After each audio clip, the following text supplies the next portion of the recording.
hukum tidak tegak selalu. Sekali tegak, sekali runtuh. Di sana berdiri, di sana rubuh karena ia tergantung pada tingkah laku manusia. Tugas kita adalah menegakkan ketika runtuh dan berdirikan ketika rubuh. Assalamualaikum warahmatullahi wabarakatuh. Shalom Om Swastiastu. Namo Buddhaya, salam kebajikan dan salam sejahtera untuk kita semua. Dewan Juri yang terhormat, perkenalkan saya Rahma Azmi Aulia selaku pembicara pertama dari tim Artijal Kostar. Pada kesempatan kali ini tim kami menyatakan secara tegas, lugas dan juga mantap menolak mosi perdebatan kali ini, yaitu Dewan Legislatif harus mulai mengadopsi kecerdasan buatan AI dalam proses perumusan undang-undang. Dewan Juri yang terhormat, pada kesempatan kali ini kami akan membuktikan bahwasanya kecerdasan buatan AI ini hingga titik legislasi hingga saat ini masih bertentangan dengan 3 tujuan utama hukum menurut Gustav Radbruch, yaitu keadilan, kemanfaatan, dan juga kepastian hukum. Dewan Juri yang terhormat, kita akan memasuki poin pertama, yaitu keadilan. Proses perumusan undang-undang adalah kegiatan normatif, politis, dan juga etis, bukan hanya sekedar teknis. Dewan Juri yang terhormat, maka dari itu ketika kecerdasan buatan AI ini masuk ke dalam proses legislasi, maka hukum itu sendiri akan hilang dari nurani dan dimensi hukumnya itu sendiri. Ketika hukum tidak dilandasi oleh nilai dan juga keadilan, ia hanya akan menjadi teknokrasi yang kejam, kering dari sisi kemanusiaan itu sendiri. Dewan Juri yang terhormat, seperti apa yang diucapkan oleh Gustav Radbruch pada tulisannya yang berjudul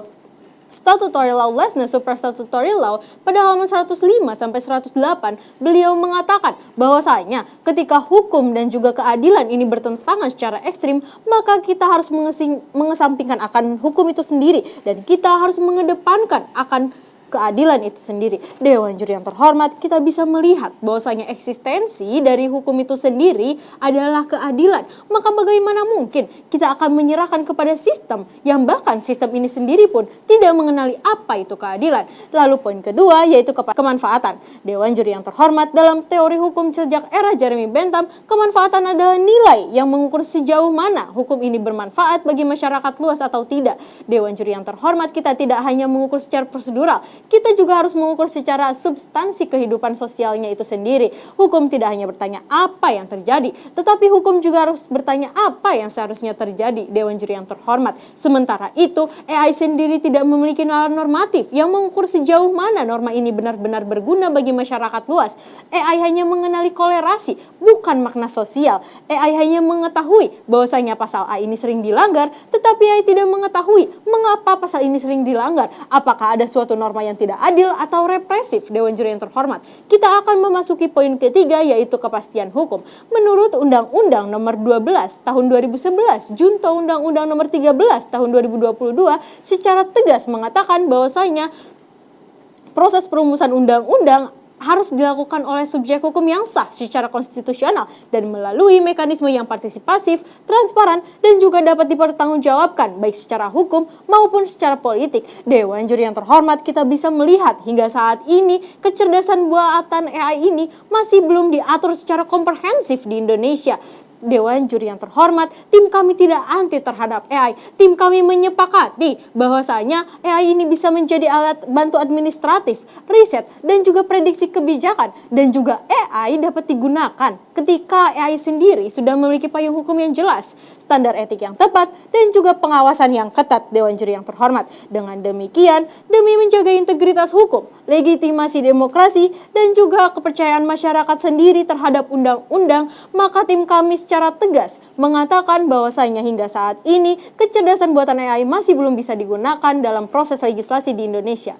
Dalam bukunya Hukum Progresif, Profesor Sajipto Raharjo mengatakan bahwa hukum harus mengabdi kepada manusia, bukan manusia yang mengabdi kepada hukum. Berkolerasi dengan mosi pada kali ini, AI tidak memiliki aspek nilai, moralitas, dan keadilan substantif, maka proses perumusan undang-undang harus kembali menjadi ranah manusia. Assalamualaikum warahmatullahi wabarakatuh. Salam Om Swastiastu, Namo Buddhaya, salam kebajikan, dan salam sejahtera untuk kita semua. Dewan Juri yang terhormat, izinkanlah saya, Muhammad Rezal Bayaki, selaku pembicara kedua dari tim Artijal Kostar, menegaskan bahwa kami menolak mosi pada kali ini, yaitu Dewan Legislasi harus mulai mengadopsi sistem kecerdasan buatan atau AI dalam proses perumusan undang-undang. Dewan Juri yang terhormat, maka dari itu marilah saya hantarkan kepada bidasan-bidasan dan poin-poin argumentasi yang kemudian mengharuskan kami untuk menolak mosi pada kali ini. Yang pertama, Dewan Juri yang terhormat, keterlibatan AI dalam proses perumusan undang-undang bertentangan secara langsung dengan putusan Mahkamah Konstitusi nomor 91 tahun 2020 yang yang menekankan partisipasi publik bermakna dalam pembentukan undang-undang, yang dimana rakyat harus didengar dan dilibatkan secara substantif, bukan hanya sekedar formalitas Dewan Juri. Dewan Juri yang terhormat, adopsi AI juga berpotensi mereduksi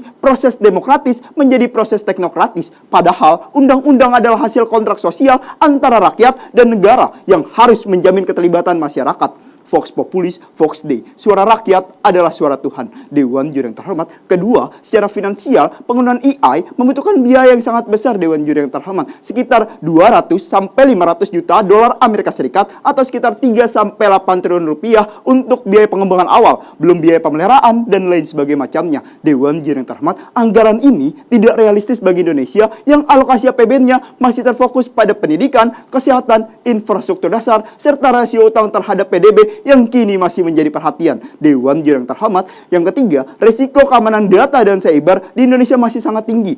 Lebih dari 400 juta data cyber kebocoran di Indonesia terjadi pada tahun 2023. Dewan Juri yang terhormat, dengan rentannya sektor pemerintahan, bahkan pernah terjadi kebocoran data SIM card Dewan Juri. Dewan Juri yang terhormat, jika sistem AI dalam legislasi dapat dimanipulasi, maka dampaknya bisa memanipulasi pasal, menyusupkan agenda politik, mengancam kedaulatan hukum dan keamanan nasional. Dewan Juri yang terhormat, maka bagi kami terlalu beresiko jika kita ingin menggunakan sistem AI dalam proses legislasi tanpa kesiapan yang menyeluruh. Dewan Juri yang terhormat, dengan ini menjadi terang bahwa proses legislasi dengan menggunakan AI bukan hanya prematur, tetapi juga berbahaya, seperti menanam benih yang belum di tanah yang belum digarap, maka hasilnya bukan kemajuan, melainkan kekacauan Dewan Juri. Maka kami tim Artijo Alkostar berdiri tegak untuk menolak mosi pada kali ini, sebab hukum adalah karya cipta manusia untuk manusia, bukan produk algoritma yang tak bernurani. Sekian, terima kasih.